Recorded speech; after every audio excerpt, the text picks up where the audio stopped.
Good evening.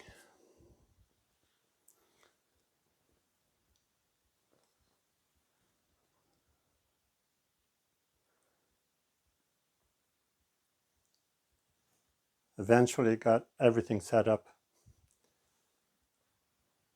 Water, Zafu, phone recorder.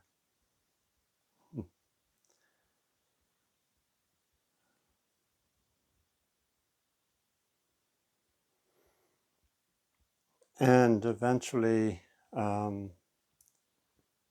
got through not everything that I wanted to do today, but most of it.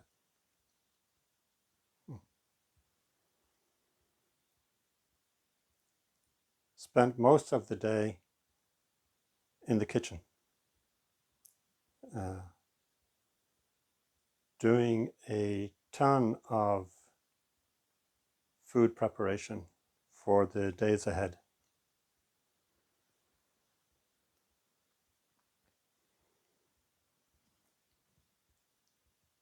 And then I had 2 meetings over the internet, and then I went back to the kitchen.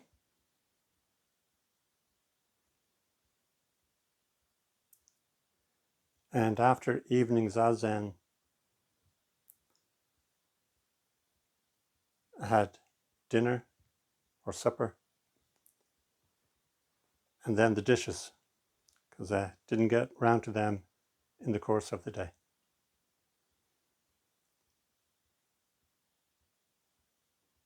And doing the dishes reminded me very much of Tassajara. We tend to think that mindfulness means slow. Do something mindfully. Oh, okay, that means slow down. Tassajara certainly knocked that on the head, especially if you're working in the kitchen and you're doing dishes after dinner. So the community would eat in the zendo.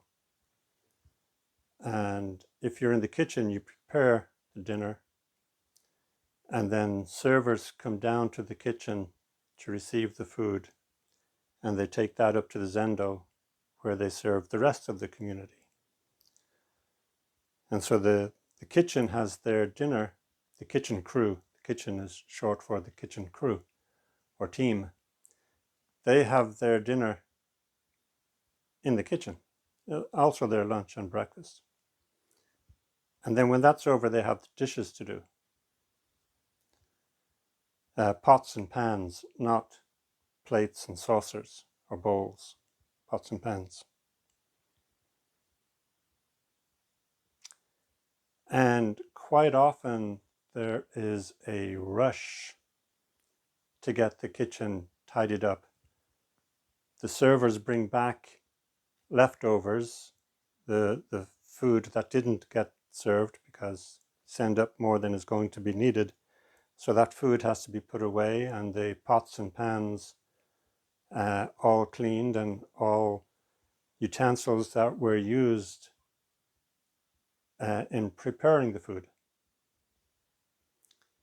And there can be quite a lot, because you're not just preparing that dinner, you're also preparing for meals of the next few days. And quite often the pace of doing those dishes can be quite fast, or doing those pots and pans can be quite fast. And the reason for it being fast is that you want to finish in time to go to a lecture or zazen. So to go to a Dharma talk or to go to zazen.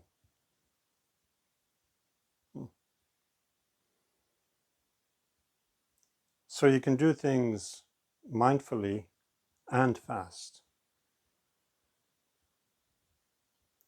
Today when I was doing dishes, it reminded me about pots and pans.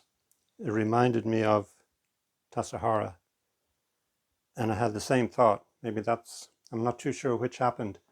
I had the same thought, and that reminded me, or I was reminded of, and then I had the same thought. And the thought is bath time for the baby Buddhas.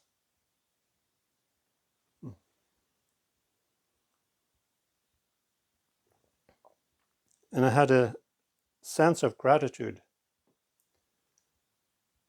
for these pots and pans who had been my faithful companions during the day and who had given their form and presence to me,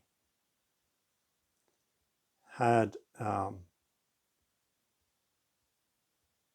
let me do what I was doing.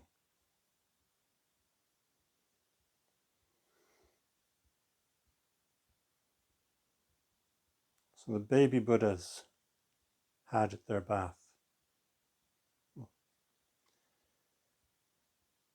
In that kind of fast-paced energy,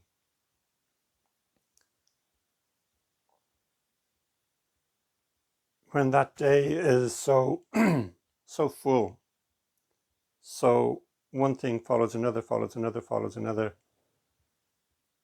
without many breaks, the day can just fly by. And it's not just a question of it flies by if you're practicing. For other people who are not practicing, such a day also flies by.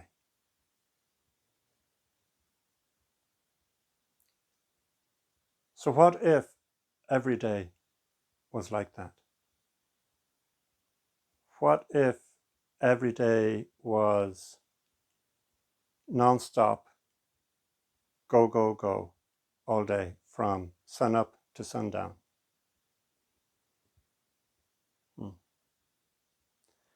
It can feel a little bit like that during a sesshin, because the schedule of a sesshin gives you very little time to do whatever you just happen to feel like doing. Yeah, there's zazen, kinhin, and they're not particularly fast-paced. But after you do zazen, kinhin for a number of times, there's service. And service isn't particularly fast-paced. And then after service, there is food. And that isn't particularly fast-paced. And then there's a short break, and then you do it all over again. Zazen, kinhin, until it gets to time for service. And then after service, food, and after food, a short break.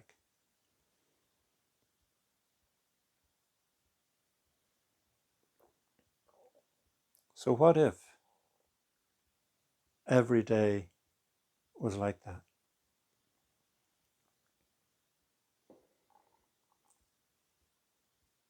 There's a kind of purity in that intensity, where there's no real time to think about yourself and the things that you would rather be doing and the things that you could be doing. There's no real time to entertain those thoughts or to even have them. There's no real time to separate yourself from what you're doing. And in that, there can be a purity.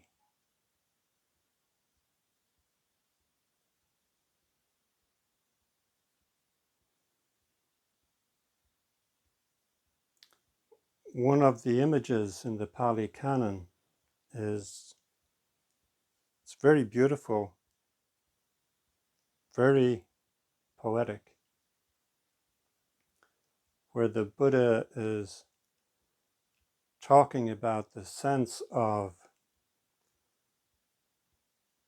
completeness, having attained enlightenment or having gone into various levels of meditation. And he said something like, suppose I were to live my life this way, like a polished shell. And you get this picture of one of these large seashells. I think in one translation he says like a polished conch. So you get this image of a large seashell that has been polished either by nature or by humans or both.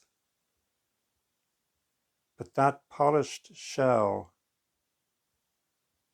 has a kind of presence about it, a simplistic, a simple, elegant beauty that you cannot really describe, but you can refer to other things as being like it.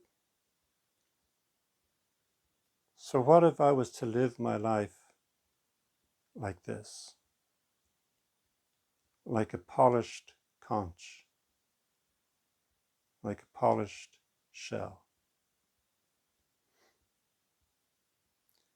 Another image that often comes up too is the full moon on a bright, cloudless night.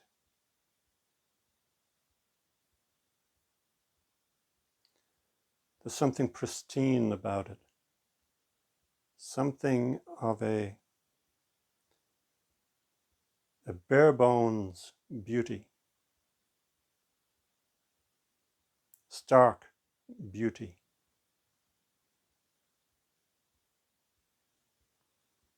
The polished conch can be the result of an artistic endeavor, seeing how much can you polish this shell.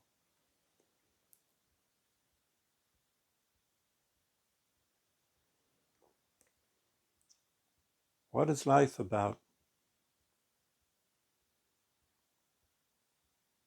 What is your innermost desire?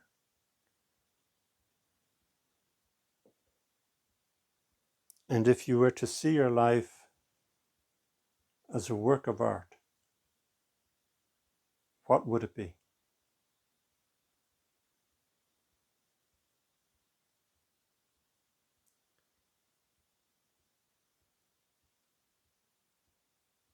Occupying the present completely. That is art. To be fully present is art.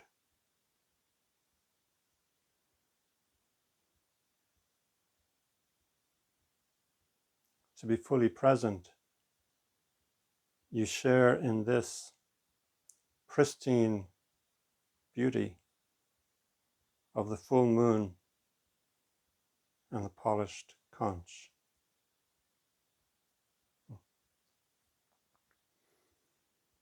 And now as we head into Rohatsu, the Rohatsu retreat, it may be that you get a sense of that for a few days, or for just one day, or for just one period of Zazen. You may get a sense of your life having that completeness, that beauty, that primordial presence of the full moon, of the polished conch.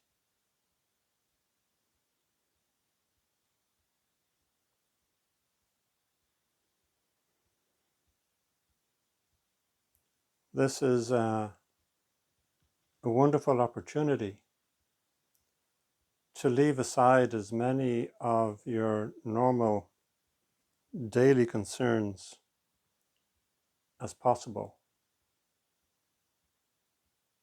and give yourself to the retreat. And those things that you cannot set aside for the duration of the retreat, then to do them as your practice, to make a practice of them.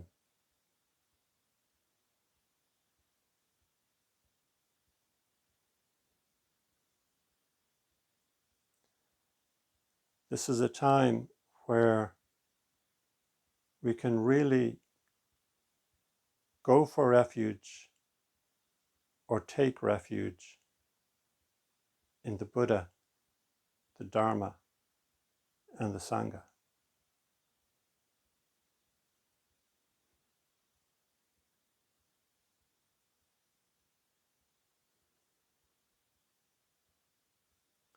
Where do you normally go for refuge? In what do you normally take refuge?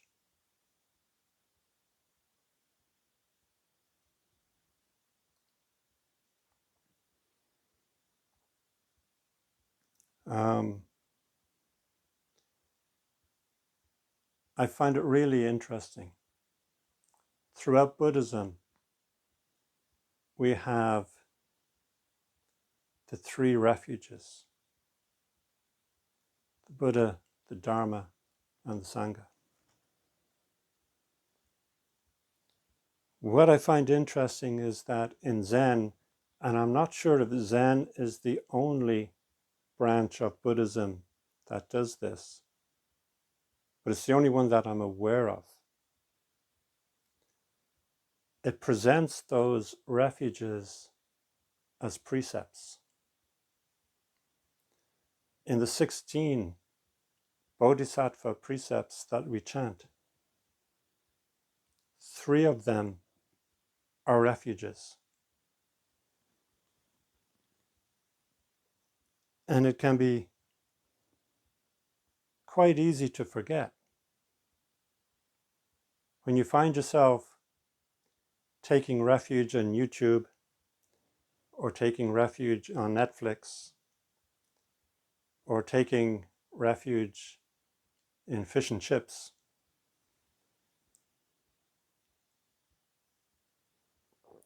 or taking refuge in whatever you normally or have normally taken refuge in, it can be quite easy to forget to take refuge in the Buddha, the Dharma, and the Sangha. When the going gets tough or uncomfortable, what do you turn to for comfort? And because it can be easy to forget to take refuge in the Buddha, the Dharma, and the Sangha, in Zen, they are made into precepts.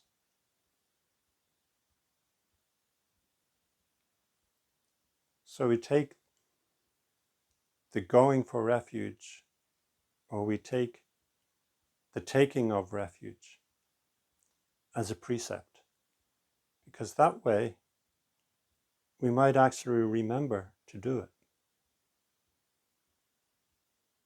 We might actually pay attention to where and to what we actually take refuge in. And then because we have the intention expressed in the precept of taking refuge in the Buddha, the Dharma, and the Sangha, we'll remember it.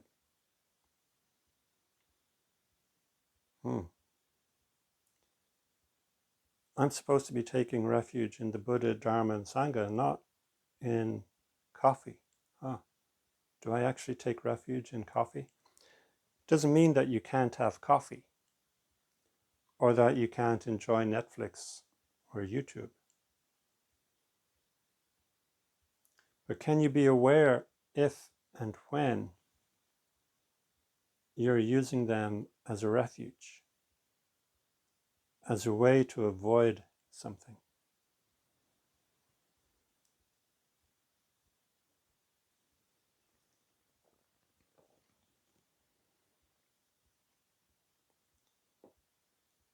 And it has been really beautiful sitting with you in the mornings and in the evenings and seeing how the mornings get a little bit darker and the evenings get a little bit darker. Being aware of descending into the dark.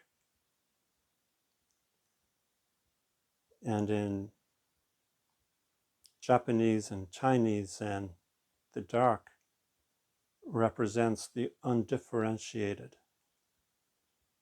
So it represents the absolute or the enlightened mind. And the light, because you can see things in the light, because you can see different objects, and there's a sense of here and there, things are differentiated. So the light is the image for the relative.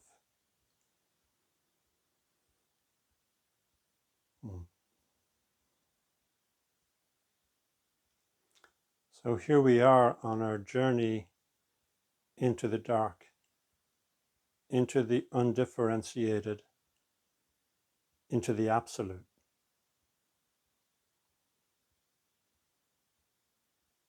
And so we have Rohatsu. Rohatsu simply means, as far as I know, 12/8. So it's the 12th month and the 8th day. And that is the day that the Zen world celebrates the Buddha's enlightenment.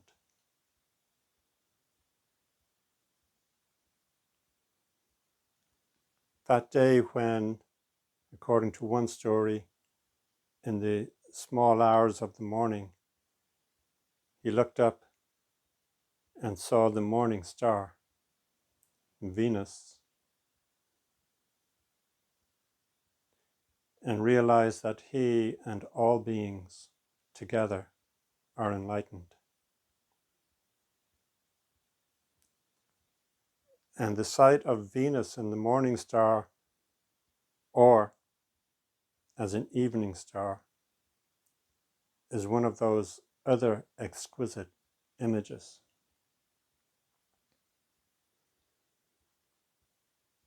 I suppose you could call the polished conch, the full moon on a cloudless night, Venus as a morning star. You could say that they are all immaculate conceptions. It's very interesting that we celebrate the Buddha's enlightenment on the same day that, I'm not sure if all Christians, but certainly Catholics, celebrate the Immaculate Conception. And in Zen, of course, we would have to say the Immaculate Conception is, of course, no conception. That's why all these things appear as immaculate.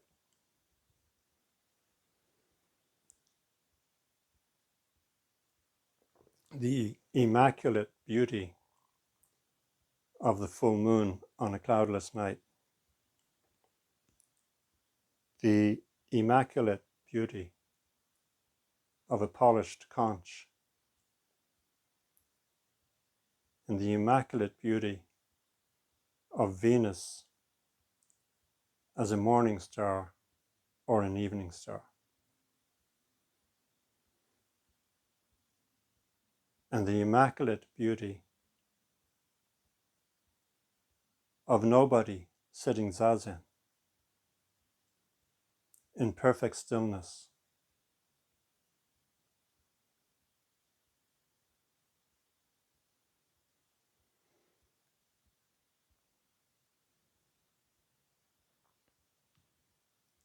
So we have here the opportunity to practice a kind of renunciation, turning away from the things that don't really matter to us, and turning towards the things that really do matter to us.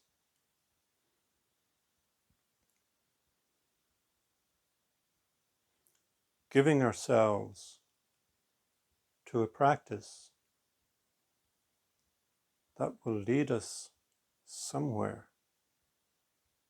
closer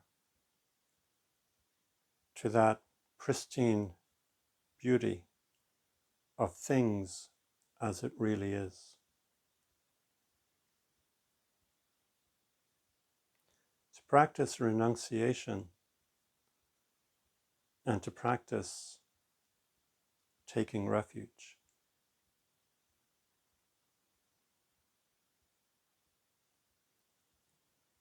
There's another wonderful image in the Pali Canon that I would like to share.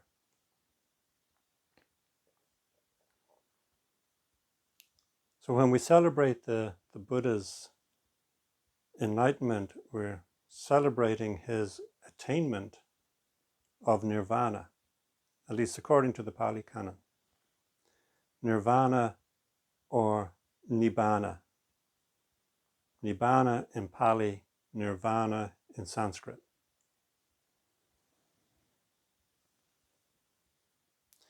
And the image is what is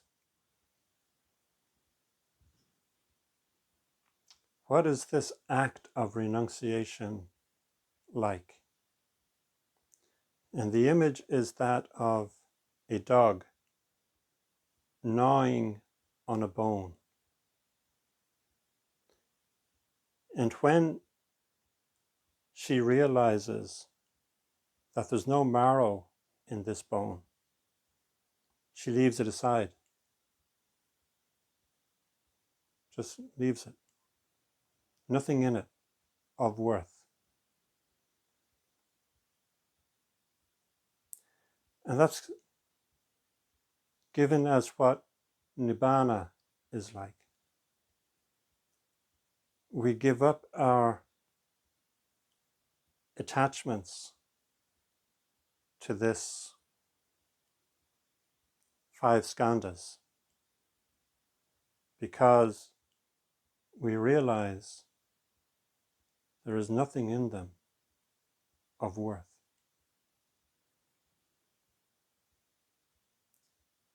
We cannot get satisfaction, and so we leave it alone.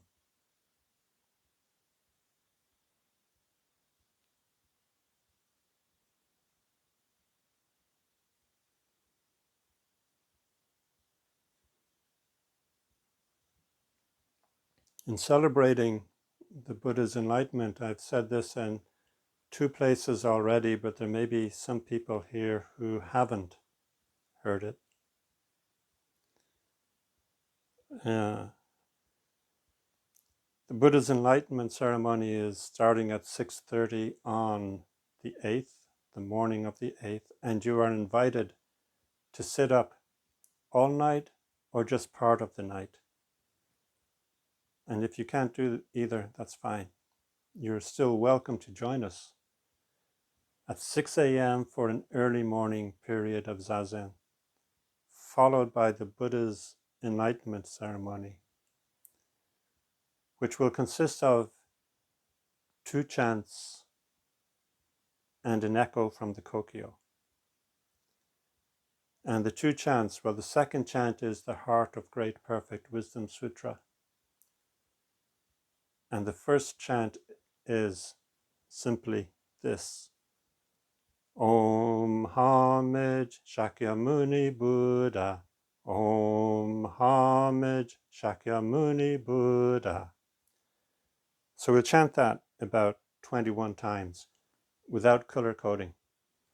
So it'll probably get a little bit distorted and feedback loops, but we'll chant it. When we move on to the Heart Sutra, that will be color-coded. So one person at a time, or one microphone at a time. And the invitation is extended to this. There's more to it.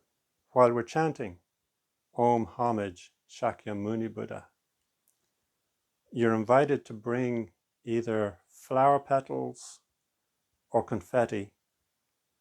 And if you don't have confetti and you can't find confetti between now and then, you can make your own with paper and scissors. And while we're chanting Om Homage Shakyamuni Buddha,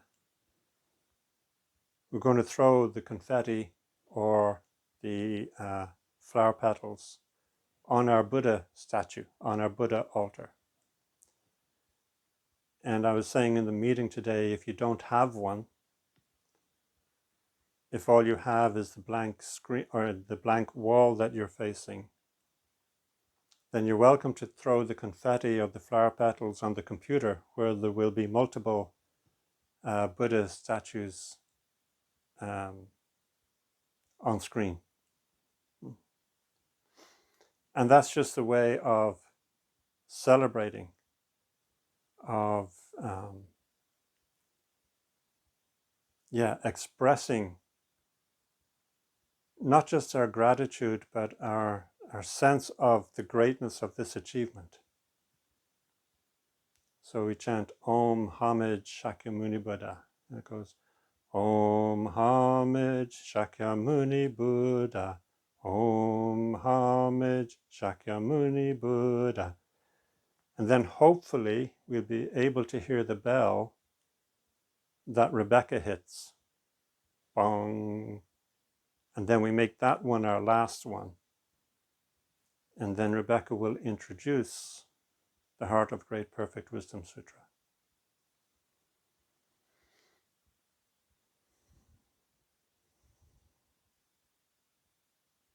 And if you've stayed up all night, you will probably be very tired at this stage.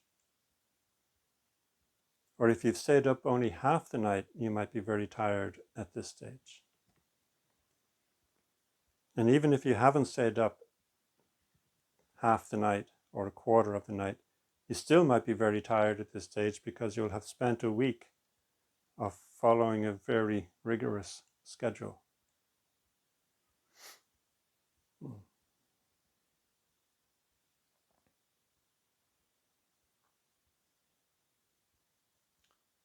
Hopefully, the technology spirits will see the value of what we're doing and will bless us with good connections and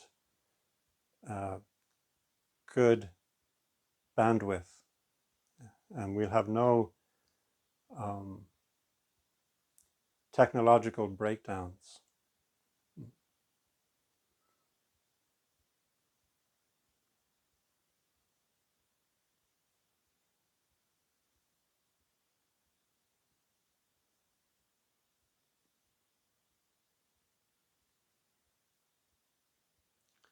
And each night we'll finish with the refuges at about 9:30, but after that, I don't want to say feel free, because I would assume that in your own home you would feel free to do some more sitting, right? To stay up late doing an extra 1 or 2 or 3 periods of Zazen. Living at Zen Center, living in a temple, the invitation is there as a kind of encouragement to do it. It's not just you're welcome to go and sit. It's you're always welcome to go and sit. But when they say you're welcome to go and sit, it's like, yeah, I'd like to encourage you to do some extra sitting after the schedule. So, but at the same time,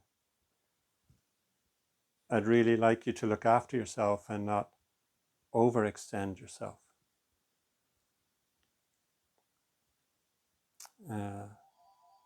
taking care of yourself is taking care of the Dharma and taking care of others.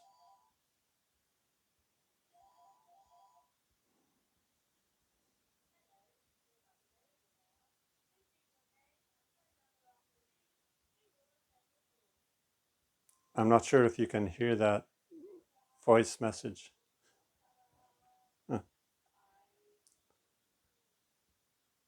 So, although it's a Wednesday and there's usually no questions on the Wednesday night talk, because this is going into Rahatsu, I'd like to open up the evening to see if there are any questions.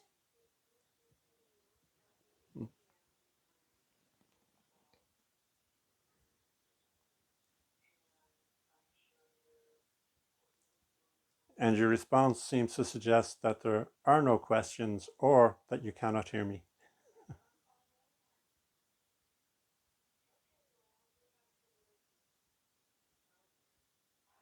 Jonathan.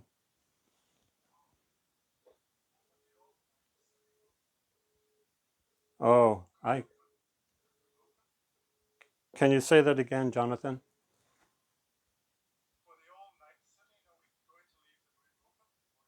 Ah, yes. That's the hope. I'm hoping that a few people, whether they're sitting or not, will just leave the connection open. Otherwise, if I'm the only one there for some reason, if everybody closes out and I'm the only one there, it will time out after about 20 minutes. But if there's a few people connected, it will stay open. So it will be the same link for the whole night from 9:30 p.m. ending all the way through to the 6:30 a.m. ceremony.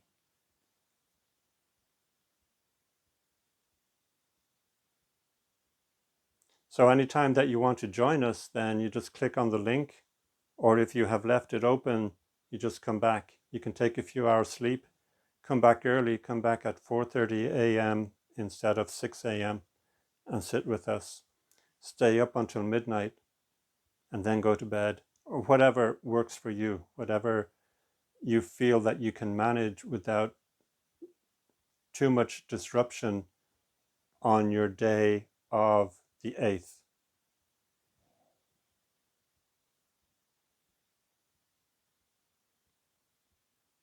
And Jonathan did a disappearing trick.